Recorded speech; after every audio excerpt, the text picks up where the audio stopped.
যুদ্ধ জয়ৰ উৎসৱ হইল। কি কৈছে মামা? কৈছো, আজি দ্ৰোণাচাৰ্যই কৌৰৱৰ গৌৰৱ ৰক্ষা কৰিছে, পাণ্ডৱ বিভংগে কৰাইছে।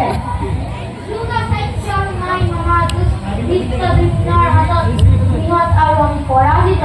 তুমি সুন্দৰ মিছা কথা ক'ব জানা হইল। মিছা নহয় মামা, ই সত্য। সত্য? ই কি শুনিলো? দ্ৰোণাচাৰ্য হত, কৌৰৱ পৰাজিত, ই কি শুনিলো? বেটাৰ কৰিলে আৰু কি হ'ব মামা?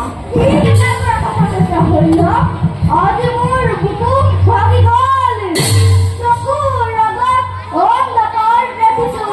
মোক কি শুনালাহি হইল? মোক কি শুনালাহি? ধৈৰ্য নেহেৰুৱা মামা, তুমি অধৈৰ্য হ'লে দুৰ্যোধনক কোনে সান্ত্বনা দিব? ঠিক কৈছা হইল, মই অধৈৰ্য হোৱা অনুচিত।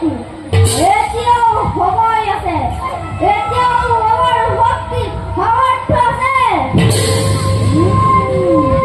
মই এতিয়া বুজিব পাৰিছো, ইয়াৰ ভিতৰত কথা আছে, কথা আছে। এদিনৰ ভিতৰতে পাণ্ডৱক বিনাশ কৰি কৌৰৱৰ জয় দৈত্য মাৰো মামা।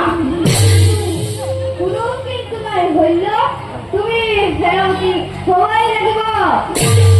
কাৰো বিশ্বাস নাই হইল, কাৰো বিশ্বাস নাই।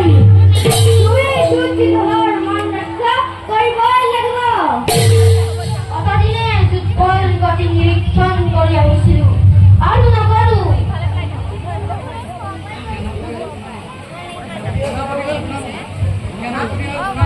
সেনাপতি হৈ শুনা মামা, পাণ্ডৱক পৃথিৱীৰ পৰা মুছি পেলাম।